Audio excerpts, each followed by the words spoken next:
नहीं है। मोदी जी को आपके हिस्से का भी कम करना पड़ता है। क्यों सुधांशु त्रिवेदी जी? सुधांशु त्रिवेदी जी, कोई कह रहा है कि पुलवामा 2 होने वाला है, कोई कह रहा है राम मंदिर के समय अयोध्या में आग लगने वाली है, गुजरात पार्ट 2 होने वाला है, कोई कह रहा है दिसंबर में ही चुनाव हो जाएगा, कोई कह रहा है कि अच्छे दिन आने वाले हैं क्योंकि मोदी जी जाने वाले हैं। और मोदी जी ने डर के मारे, इंडिया अलायंस के डर के मारे आज महंगाई दर कम कर दी। क्या है सच्चाई?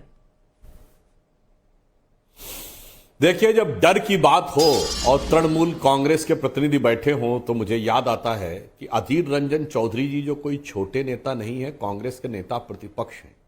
वो आके कोलकाता में क्या कहते हैं कि कांग्रेस के कार्यकर्ताओं की हत्या करवा रही है तृणमूल कांग्रेस की सरकार, और उनका बयान है there is no democracy in West Bengal, और वो कोर्ट भी चले जाते हैं।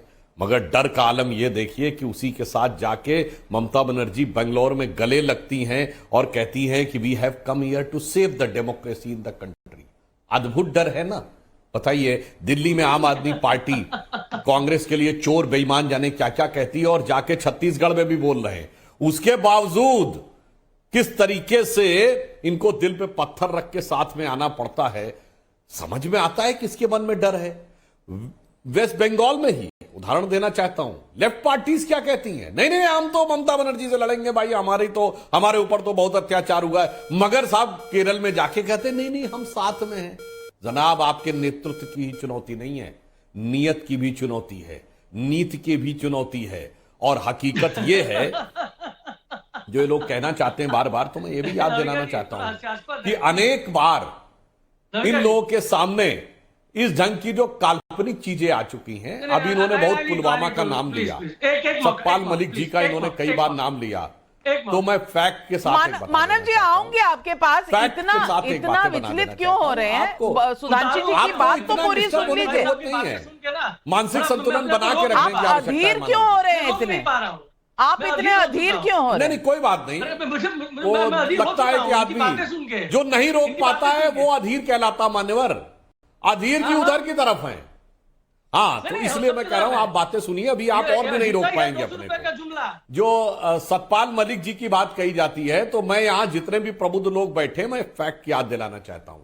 ये बताइए, जब भी पैरामिलिट्री फोर्सेस का मूवमेंट होता है वो इतना कॉन्फिडेंशियल होता है, इतना गोपनीय होता है, कंसर्न अफसर के अलावा किसी को नहीं पता होता है। ये कहां से चीफ मिनिस्टर और गवर्नर बीच में आ गए? पॉइंट नंबर 2, अगर उन्हें किसी प्रकार की सहयोग की जरूरत होगी तो वो डीजी सीआरपीएफ से, होम सेक्रेटरी से कहेंगे कि गवर्नर से कहेंगे? आप झूठ बोल रहे हैं। अब पॉइंट नंबर 3, अरे सुनिए, अपना शांति से बात करिए, तमीज से बात करिए। इतनी देर से आपकी बात शांति सुन रहा था, इस तरह बीच बीच में चिल्लाना ठीक नहीं है। आप अपने टर्न में बोलिए। अब पॉइंट नंबर 3, वो कहते हैं कि मुझसे मांगा जाता तो मैं जो है वो जहाज दे देता। अरे भाई, किसी भारत के गवर्नर के पास जहाज होता ही नहीं है, जहाज स्टेट गवर्नमेंट के पास होता है। आप मर्डरर हैं, अरे भाई, आप खूनी हैं, क्या आप टेररिस्ट हैं। क्या मानव जायसवाल जी, मानव जायसवाल जी, क्या हो गया? कह चुका है कि आप मर्डरर हैं, हत्याएं आप करवा रहे हैं। पंचायत चुनावों में तो हाई कोर्ट कह चुका है। अब आगे देखिए, दिख गया ना कौन आदमी संतुलन खो रहा है, दिख रहा है। मानव जी, काहे हिंडुल रहे हो मेरे भाई, काहे हिंडुल रहे हो? सच का सामना करना बहुत मुश्किल होता है। मैंने फैक्ट बोलना शुरू किया और घबरा गए। मैंने फैक्ट बोलना शुरू किया और घबरा गए। पुलवामा के बारे में बात करके मुस्कुरा। मानव जायसवाल जी, आपको क्या हो गया है? शुभ्रांश राय जी, आपकी मोहब्बत की दुकान में विस्फोट क्यों हो रहे हैं? मोहब्बत से बात करिए। सबको अपना मत रखने का हक है। साफ दिख रहा है कौन डर रहा है, कौन बौखलाया हुआ है, कौन छटपटाया हुआ है। की बात करिए। और जो देशद्रोही आपके बगल में बैठे हैं वो मोहब्बत की बात करेंगे।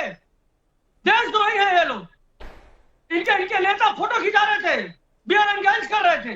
क्यों नहीं उतरे? क्यों नहीं कमेंट किया? अरे जो कहती है कि बांग्लादेशियों को मैं देखती हूं, कौन यहाँ पे बांग्लादेशियों को आगे छूता है? जो देश के समर्थक है, वाह, कि वो 6 घंटे को पता ही नहीं चला कि इतने लोग मारे गए।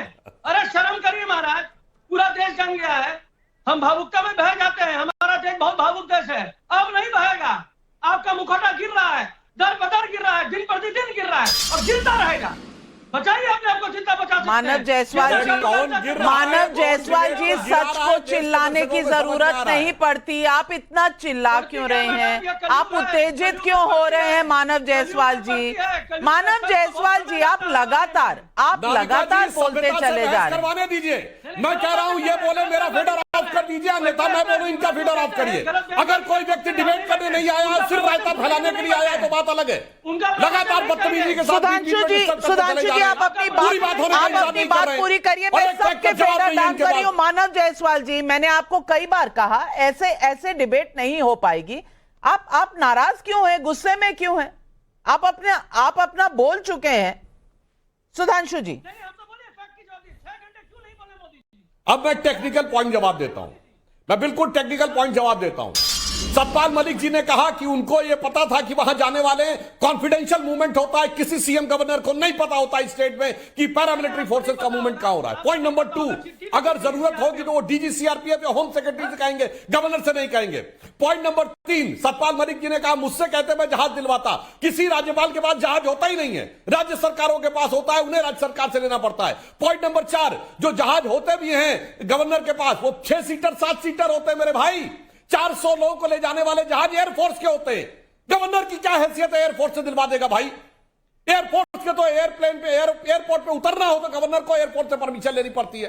मतलब कुछ बोल दिया जाता है। मैंने 5 फैक्ट बताए, अगर एक की बात गलत हो तो बताइए। इसलिए मैं कह रहा हूं झूठ के आधार पर खड़े होकर आप लोग बौखलाते हैं। मुझे याद है 2007 में बनर्जी कमीशन की रिपोर्ट इंडियन रेलवे ने बना दी गोधरा के ऊपर, और कहा कि अंदर से लॉक करके खुद ही आग लगा दी गई।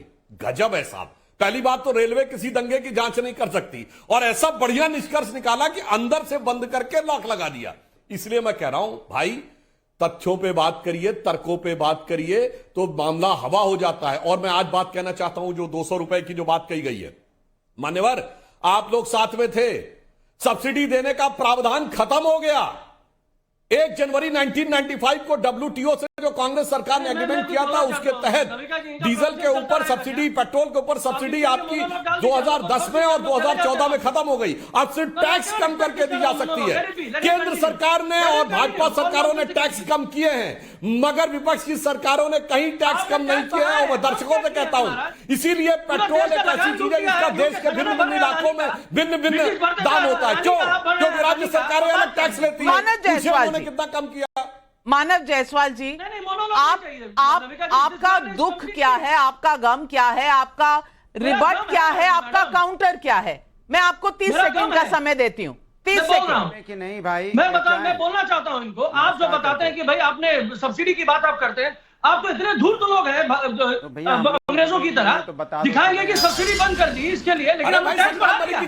आपने टैक्स क्यों बढ़ाया? अब सत्यपाल मलिक की बात आप मत करिए, आपकी क्षमता नहीं है उनके जैसे बात करने की। उनको गद्दी का शौक नहीं है, गद्दी को तिरस्कार करते हुए निकल गए वो।